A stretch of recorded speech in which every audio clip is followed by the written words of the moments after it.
This is the flagship. And it's for sale.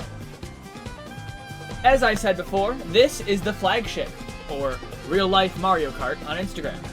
This bike is the culmination of a lot of specialized 3D modeling, 3D printing, and painting over the course of the last couple of years. I bought an Aventon Abound 2.5 years ago. This bike and the things that I have printed for it have constantly tested my printing knowledge and skills. Now, I had a huge script written out in which I would list off every single thing that I add to this bike in excruciating detail, but quite frankly, I know a lot of you do not want to sit through that. So I've gone ahead and shortened the list. This is going to be a sort of rapid fire round where I list off every single thing that I've added to the bike in quick succession, as close as I can remember to the original order that these things were made in. There are some things that I will comment on when I reach them, so it's not all rapid fire.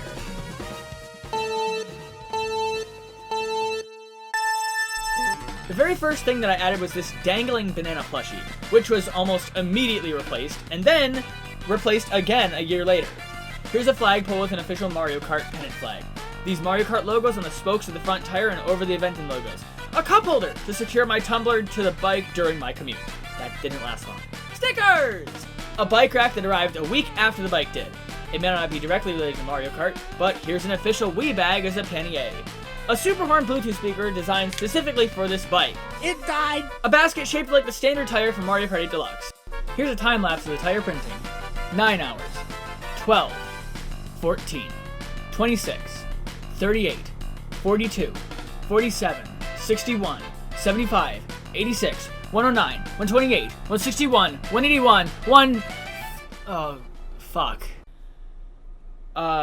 It's okay. I can measure how tall the unfinished print is, print the difference, and then glue it on top. Here it is gluing with clamps holding it shut, and here it is painted with special textured black spray paint. Mario Kart logos glued on, the red underside going on, and the paint of the top cap drying. Isn't that sick? So you're feeling a little sick, huh? And you must be feeling a bit tired.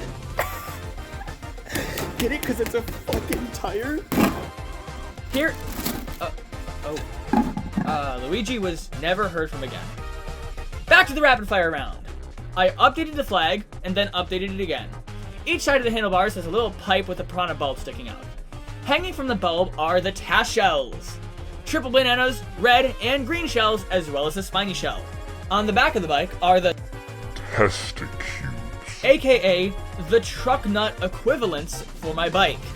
They're modeled after the item box and the fake item box and have acrylic panels so you can see the question marks inside. The flagpole now has a little 2D Mario sliding down it.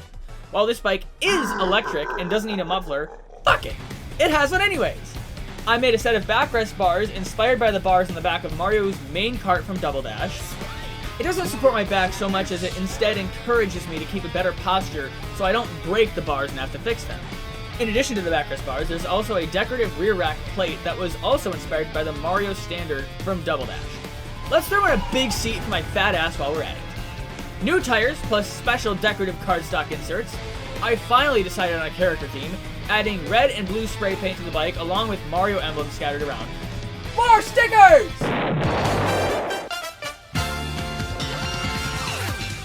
To replace the dead Bluetooth speaker that died from a fucking massive rainstorm, here's a super speaker and a custom holder designed to look like an item box. A phone holder was added in case I ever need GPS in the tiniest town in the world. The item box testicubes I mentioned earlier got dirty and ruined, so I replaced them with new ones that are reflective and shiny with the help of glitter. There's some mushrooms on the rear of the basket holder. The flagpole holder was a bit lacking in Mario theming, so I made a new one and it looks like a warp pipe. The muffler sustained damage, so I welded a patch onto it.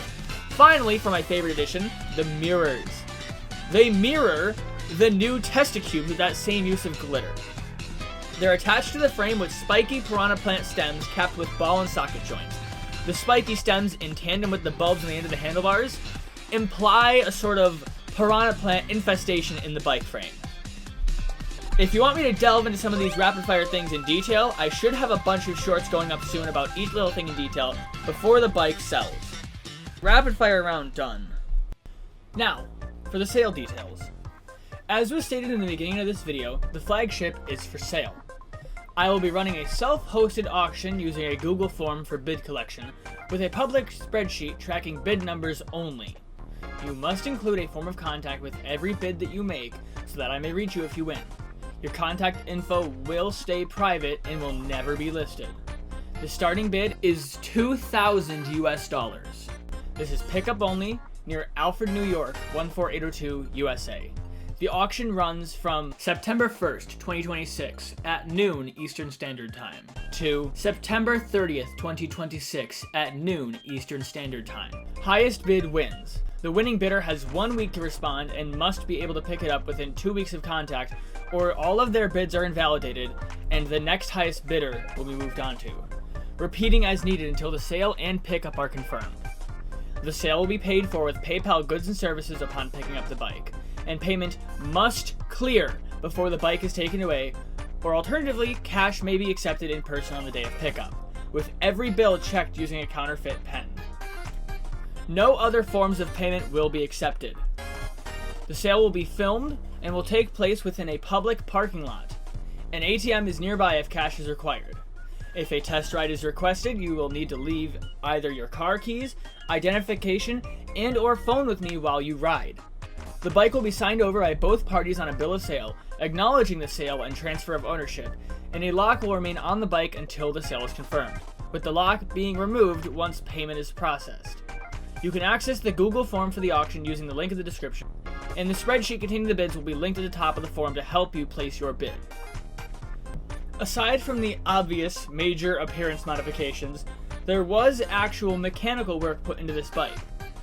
The motor controller was replaced a year in, brake pads have been reinstalled periodically, tires have been replaced, etc. There are 2 batteries, one that came with the bike and one spare that does not come with a cover, the original charger that came with the bike, spare brake pads, and even the original set of tools that came with the bike. There are some problems, like the brake lights don't work. I tried replacing them with the warranty part, but I think it's just a controller problem. That part will be included with the sale. And there's a single screw missing from the underside of the bike by the serial number sticker. I'm not selling it because it's broken. I just don't have a place to put the bike. And I've started driving cars. So, I don't really need to drive a bike anymore when I can just get a car. The flagship was more than just a bike for me. It wasn't just a vehicle to parade me around and get me places. It was a passion project. I look back on my time with this bike and I remember how happy I felt when something fit right and how defeated I felt when something broke.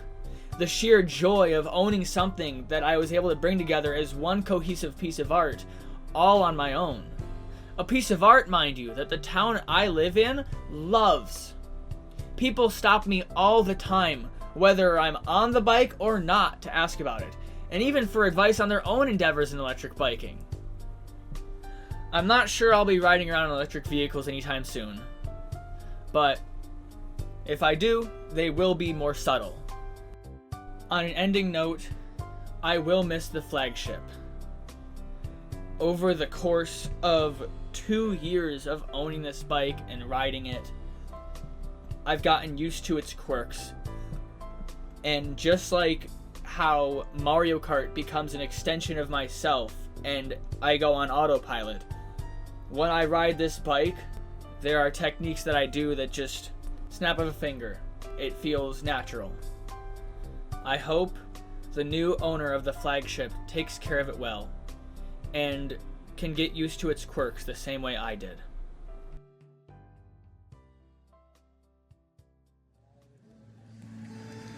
Right.